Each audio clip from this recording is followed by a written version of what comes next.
Hey everybody, welcome back to Chamberlain Family Farms. So we're going to go over some announcements for here locally. Uh, if you guys have any announcements where you are, it don't matter if you're in another state or not. If you want it on here, we will be glad to share it with everybody else.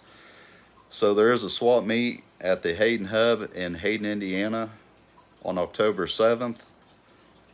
There is Oktoberfest in Seymour, Indiana, and that's where John Cougar Mellencamp, that's where he was from, which he has a lot of family around here.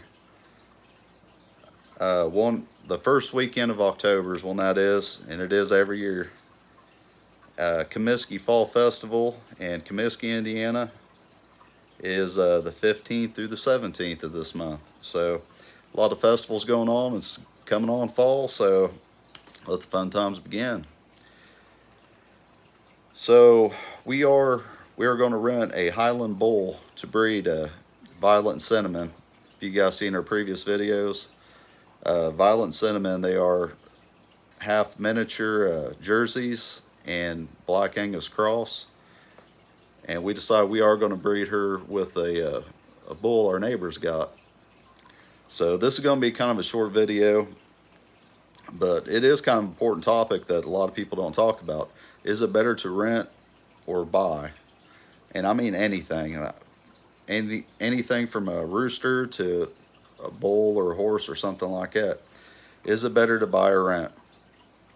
Well, obviously money is going to be a factor, and land, that's going to be another big factor. So obviously small animals such as rabbits, chickens, ducks,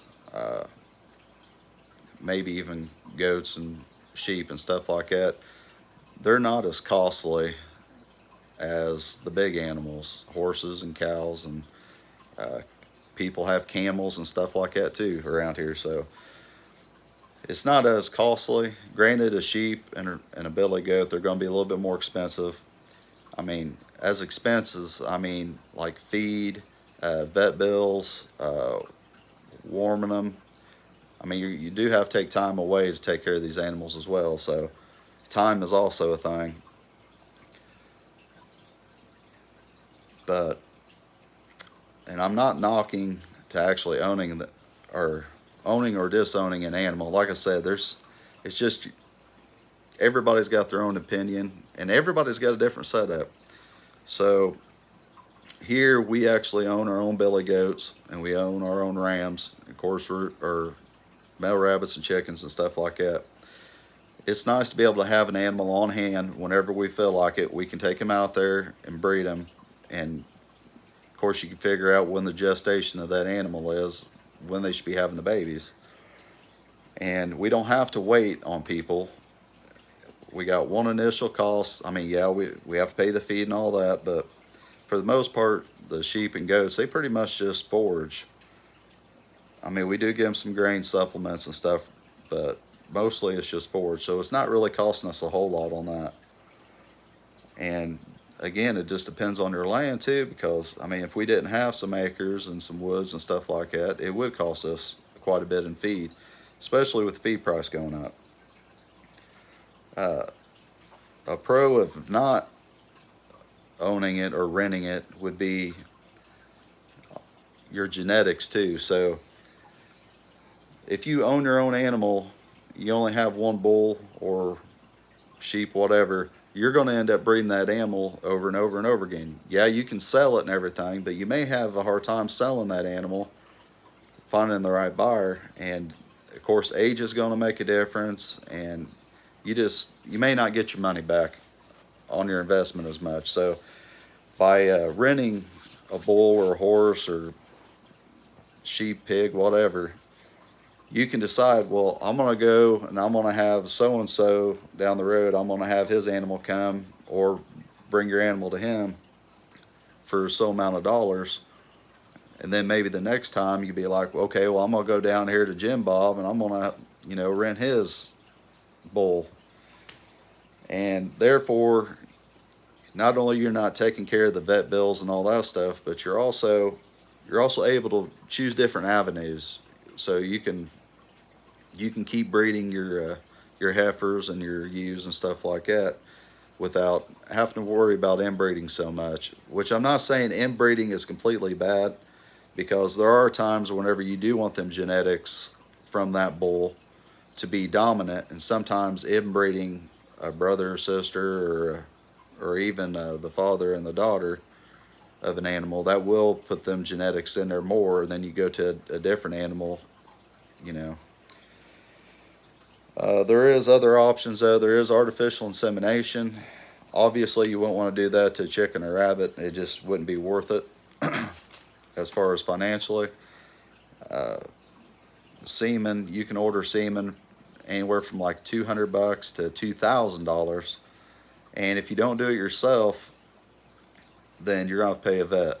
And guys, it still ain't guaranteed that it's gonna take. So you could be out a lot of money or little money, depending on how you go. But that is a third option. So I hope this kind of helps. Oh, there are some other advantages too of not actually owning like a bull. The wrist damage, I don't know. Yes, a cow that had a baby, she can do a lot of damage. She could kill somebody pretty easy. I'm not saying that a bull is any more dangerous than a cow. Like I said, a cow can kill you quick, but a bull, if you got you got females in heat, and he just decides to get aggressive for whatever means, he is bigger. He can do a lot more damage, and he can be destructive. I don't know if you guys ever been out driving down the country and you see a bull inside of a fence and a bull outside of the fence. Well, that dude, that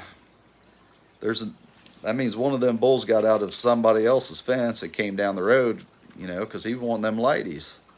So there is that issue too. So by renting a bull, you've got a narrower gap of bringing a bull on your property, a shorter chance of somebody getting severely hurt by that bull, and a shorter chance of property damage, not only to your property, but other people's property. And with that said, if you have a bull or something like that, you ought to get insurance on it just for that fact alone. Of course, any cattle, I mean, you probably should get some kind of insurance on them, because that is a pretty costly investment. And also, if you do own the bull, you can rent it out like that. And again, I would get insurance, because I don't know if you guys ever borrowed anything or rented anything at the like a bobcat or something like that, or a ditch witch or something. It's a rental, guys. It don't mean they're going to take absolute good care of it. So you want to get insurance on your animal for that reason also. So there's some things to think about. Put some comments down below. Tell me what you guys think, what you guys done in the past, or what you're planning on doing. You guys have a wonderful day. Take care.